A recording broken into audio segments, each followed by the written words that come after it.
Okay, this is test number 1 of 0.65mm nichrome onto aluminum oxide at 30,000 RPM, 15 millimeters per minute of surface linear feed rate for a deposition track length of 10 millimeters and a Z total feed distance of 0.125 millimeters.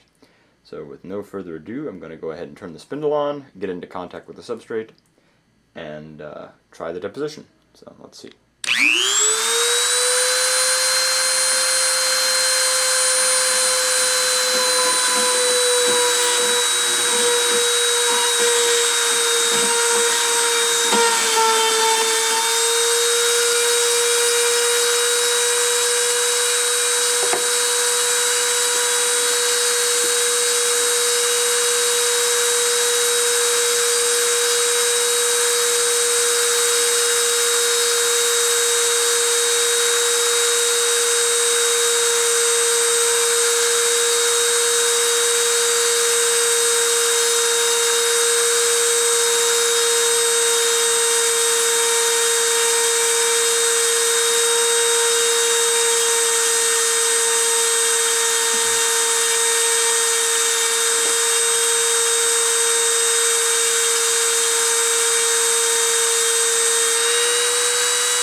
That looks like a failed deposition because of feedstock buckling.